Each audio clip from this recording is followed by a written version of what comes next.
Hello friends, मैं ये भी आपका वेलकम करती हूँ अपने चैनल पे। आज हम लेसन प्लान बनाएंगे कॉमर्स का इंटरनेट बैंकिंग। टॉपिक हमारा है इंटरनेट बैंकिंग, ठीक है। तो सेम हम यहाँ पे लेसन प्लान नंबर डालेंगे, दिनांक डालेंगे। कक्षा आप इंटरनेट बैंकिंग 6 से लेके 12 तक में यूज़ कर सकते हैं, तो यहाँ पे आप कक्षा कोई सी भी डाल सकते हैं। उसके बाद इंटरनेट बैंकिंग डालेंगे। टॉपिक आपका है और सब्जेक्ट आपका हो गया वाणिज्य। पीरियड आपका हो गया 3rd to 5th, कोई सा भी आप पीरियड डाल सकते हैं। अवधि होगी 35 मिनट की। उसके बाद सामान्य उद्देश्य आप डालेंगे। सबसे पहले छात्रों को वाणिज्य विषय के प्रति जानकारी देना, छात्रों को लेखा शास्त्र विषय से अवगत कराना, छात्रों की वाणिज्य विषय के प्रति रुचि उत्पन्न करना। 4th है आपका छात्रों को वाणिज्य शास्त्र के प्रति आकर्षित करना। 5th है छात्रों की अवलोकन शक्ति का विकास करना। 6th है आपकी छात्रों की मानसिक शक्ति का विकास करना। उसके बाद आप डालेंगे विशिष्ट उद्देश्य, संज्ञानात्मक उद्देश्य, भावात्मक उद्देश्य, अनुप्रयोगात्मक उद्देश्य। संज्ञानात्मक उद्देश्य में पहला पॉइंट है आपको छात्रों को इंटरनेट बैंकिंग की जानकारी देना। सेकंड पॉइंट है छात्रों को उनके जीवन में इंटरनेट बैंकिंग का उपयोग बताना। भावात्मक उद्देश्य में आप डालेंगे छात्रों को इंटरनेट बैंकिंग में रुचि उत्पन्न कराना। सेकंड है आपका छात्र इंटरनेट बैंकिंग के महत्व को जानेंगे। अनुप्रयोगात्मक उद्देश्य में है छात्र इंटरनेट बैंकिंग में सक्षम होंगे। और सेकंड है छात्र इंटरनेट बैंकिंग का उपयोग करना सीखेंगे। सहायक सामग्री में आप डालेंगे चॉक, डस्टर, पॉइंटर, श्यामपट्ट व अन्य आवश्यक सामग्री। इसमें अगर आपने कोई मॉडल बनाया तो आप यहाँ पे मॉडल भी डाल सकते हैं। विधियाँ आपकी हो जाएंगी प्रश्नोत्तर व व्याख्यान विधि। पूर्व ज्ञान में आप डालेंगे सभी छात्र इंटरनेट बैंकिंग के बारे में सामान्य जानकारी रखते हैं। इसके बाद आप लेसन प्लान का फॉर्मेट बनाएंगे। लेसन प्लान का फॉर्मेट मैं आपको पहले ही बताया है। लेसन प्लान के फॉर्मेट में सबसे पहले आप डालेंगे पाठ्य वस्तु, उद्देश्यों का विशिष्टीकरण, शिक्षक कथन व क्रिया, छात्र क्रिया, शिक्षण विधि, श्यामपट्ट कार्य और मूल्यांकन। सबसे पहले आप डालेंगे प्रस्तावना पृष्ठ। प्रस्तावना पृष्ठ में पहला क्वेश्चन है, प्रस्तावना पृष्ठ देने का क्या उद्देश्य है? पूर्व ज्ञान से प्रश्न पूछकर नवीन ज्ञान से संबंध स्थापित करना। पहला प्रश्न आपका हो गया, हम अपनी धनराशि सुरक्षित रूप में कहाँ जमा करते हैं? छात्र बताएंगे, आपको उत्तर देंगे, हम सभी अपनी धनराशि सुरक्षित रूप में बैंक में जमा करते हैं। विधि कौन सी हो गई आपकी? प्रश्नोत्तर विधि, क्योंकि आप बच्चों से प्रश्न उत्तर कर रहे हैं तो विधि आपकी हो जाएगी प्रश्नोत्तर विधि। बैंकिंग क्या है? जो नकद जमा करने या ऋण देने का कार्य करे उसे कार्य को बैंकिंग कहते हैं। बैंकों में जाए बिना पैसे कैसे निकाल सकते हैं? बैंकों में जाए बिना धनराशि एटीएम मशीन द्वारा निकाली जा सकती है। नेक्स्ट क्वेश्चन है, जब हम बैंकिंग सुविधा घर बैठे किसी भी समय कहीं भी प्राप्त कर सकें उसे क्या कहते हैं? सभी छात्र निरुत्तर हो जाते हैं। ये आपका हो गया समस्यात्मक प्रश्न। प्रश्नोत्तर आपने करे तो यहाँ पे हो गया प्रश्नोत्तर विधि। शिक्षण विधि कौन सी यूज़ हुई आपके? प्रश्नोत्तर विधि। जब बच्चे प्रश्न का उत्तर नहीं दे पाए तो ये आपका हो गया समस्यात्मक प्रश्न।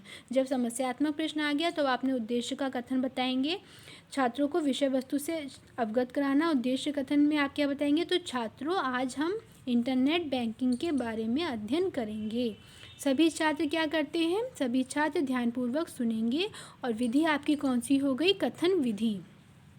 इसके बाद आप स्पष्टीकरण देंगे। स्पष्टीकरण में आप सबसे पहले पाठ्य वस्तु में डालेंगे इंटरनेट बैंकिंग। यहाँ पे आप डालेंगे इंटरनेट बैंकिंग। इंटरनेट बैंकिंग का अर्थ पाठ्य वस्तु में आप डालें इंटरनेट बैंकिंग का अर्थ। उद्देश्यों का विशिष्टीकरण में क्या डालेंगे? सभी छात्र इंटरनेट बैंकिंग का अर्थ जानेंगे।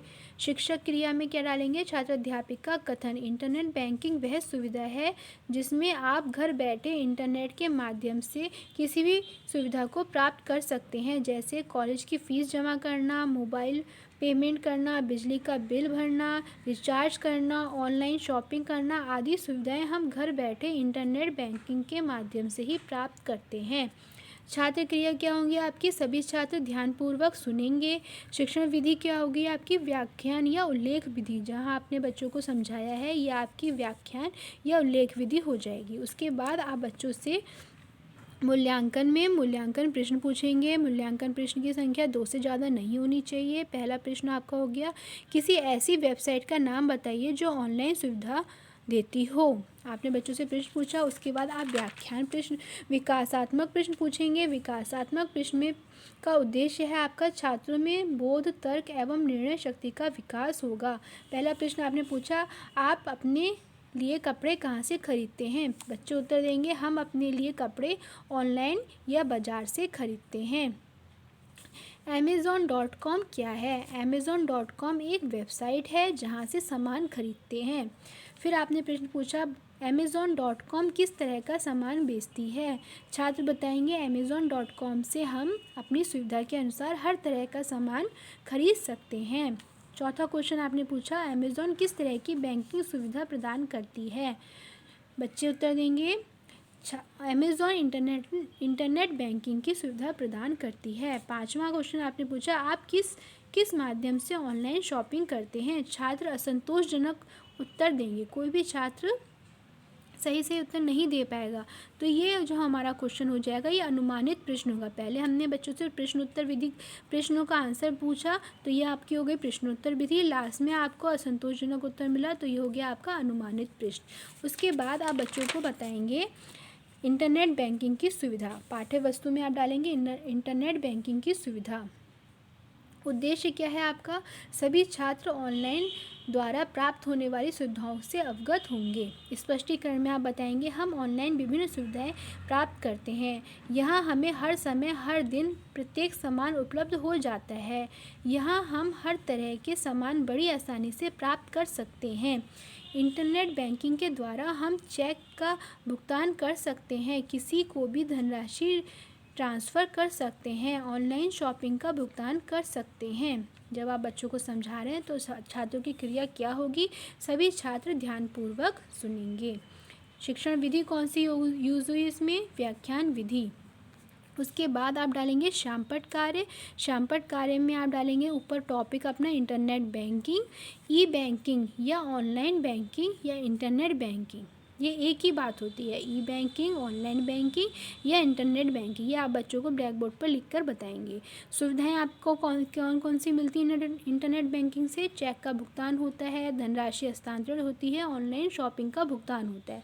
ये आपकी इंटरनेट बैंकिंग की सुविधाएँ हैं। उसके बाद आप डालेंगे लेखन एवं निरीक्षण कार्य। शिक्षक छात्रों को श्यामपट्ट पर लिखित सारांश को अपनी अभ्यास पुस्तिका पर लिखने का आदेश देंगी और स्वयं कक्ष में घूमकर उनका निरीक्षण करेंगी। छात्र क्रिया क्या हो जाएगी आपकी? सभी छात्र श्यामपट्ट सारांश को अपनी अभ्यास पुस्तिका पर उतारेंगे। सभी छात्र श्यामपट्ट सारांश को अपनी अभ्यास पुस्तिका पर उतारेंगे। शिक्षण विधि आपकी कौन सी हो गई इसमें? लेखन विधि, क्योंकि बच्चे अपनी कॉपी पे लिख रहे हैं, तो ये आपकी विधि कौन सी यूज हुई? लेखन विधि। इसके बाद आप मूल्यांकन प्रश्न पूछेंगे। मूल्यांकन प्रश्न में पहला प्रश्न आपने पूछा, इंटरनेट बैंकिंग के और किस किस नाम से जाना जाता है? किसी भी, पहला क्वेश्चन हो गया। दूसरा क्वेश्चन है, किसी भी वेबसाइट का नाम बताइए जो ऑनलाइन सुविधा देती है। फिर आप सबसे लास्ट में डालेंगे गृह कार्य। पाठ्य वस्तु में आपने डाला गृह कार्य। उद्देश्य क्या है गृह कार्य देने का? छात्रों से के प्राप्त ज्ञान के स्थायीकरण हेतु। शिक्षक कथन में आपने बच्चों को प्रश्न कौन कौन से दिए गृह कार्य में? ये डालेंगे। पहला प्रश्न हो गया आपका, इंटरनेट बैंकिंग क्या है, स्पष्ट करें। सेकंड क्वेश्चन है, इंटरनेट बैंकिंग से मिलने वाली विभिन्न सुविधाओं के बारे में बताइए। छात्र क्रिया क्या रहेगी आपकी? सभी छात्र अपनी डायरी पर गृह कार्य नोट करेंगे। शिक्षण विधि क्या हो गई आपकी? लेखन विधि। यहाँ पर आपका इंटरनेट बैंकिंग का लेसन प्लान समाप्त हुआ। बाकी आपको ये कैसा लगा लेसन प्लान, मुझे कमेंट करके ज़रूर बताइएगा। मेरी वीडियो पसंद आई हो तो इसको लाइक सब्सक्राइब ज़रूर करिएगा मेरे चैनल को। Thank you.